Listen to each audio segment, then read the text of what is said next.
Oh, hello there. Welcome to Guelph Wrestle Hut. Today, in light of CM Punk's return to AEW, today we're going to be exploring the possibilities of what really went down between the Elite and CM Punk after All Out the pay-per-view. We're going to dive into some ridiculous theories, so stay tuned.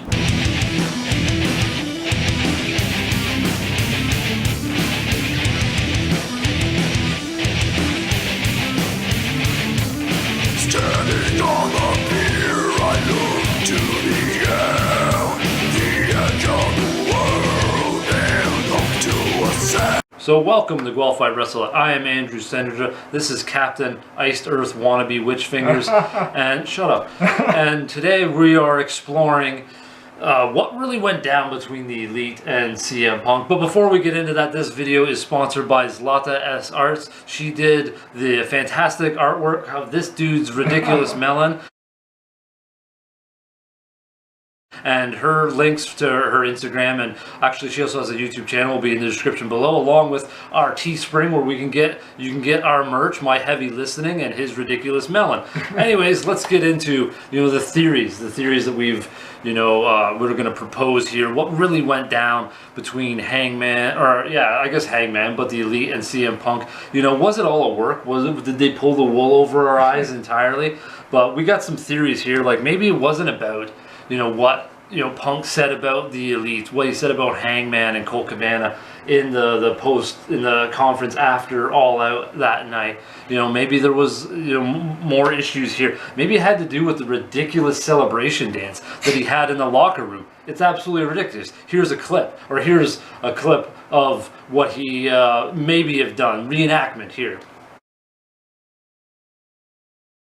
Maybe it was something that's pretty poor dancing, and maybe the Elite were like, fuck this, we need to, this might get out there on the internet, and we need to, he needs a receipt for this. We need to end him. Exactly. Maybe it was about something to do with Ace Steel, as like, why, who the fuck names themselves Ace Steel? So they were like, let's kick the shit out of this guy because it's absolutely a ridiculous name. And that's how it all started. They walked in there and like, dude, your name's Ace Steel. This is 2023 or 2022 at the time. And then he's like, fuck you, I'm gonna bite you, you motherfucker.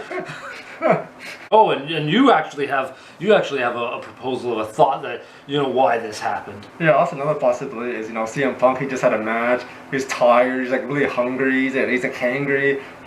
He's like eating a bunch of. He was eating a lot. Yeah. He's eating a bunch of brownies or whatever. But he didn't get no Snickers, right? So he wasn't having stuff. So he's like grumpy. He wants to start brawls with everybody. So that's how. What the hell's my Snickers and Pepsi?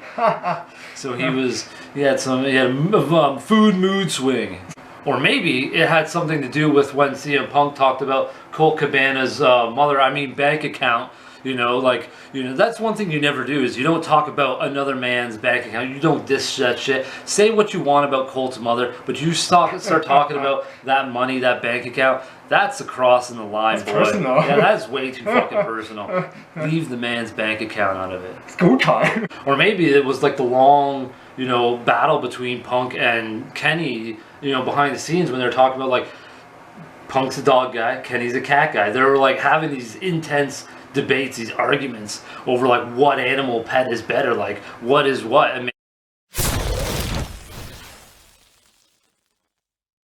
maybe Kenny was like, this is the night to settle it. Everything is working in full swing. So he went in there and he wanted to settle it, and the things got heated, and then that's why Ace Steel wanted to prove showcase his dog biting ability, and that's why he went ham on his arm. It all sort of makes sense, right? Like that seems like the most plausible one. You got cat guy, dog guy, the bite.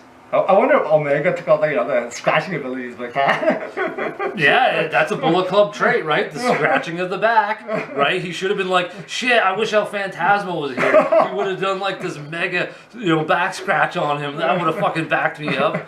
But those are our thoughts on, what we think could have really happened behind the scenes, about this whole brawl. Maybe it was, way more than what we thought it was. Maybe we have it completely wrong. Maybe it's a work and they're all building up to something bigger. But, those are our thoughts and our proposed ideas of what potentially could have went down. I really think that actually that dog-cat one might have been pretty solid. The biting, yeah.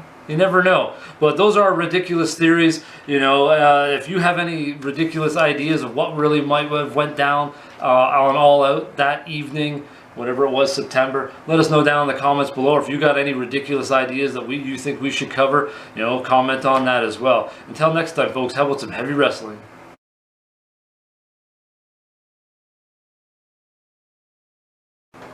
I'll suit up. Batman's coming. You're fucking... What? You're too scrawny to be Batman. What do you mean? Too much of a little bitch. Oh no. What are you gonna do about it? Bitch!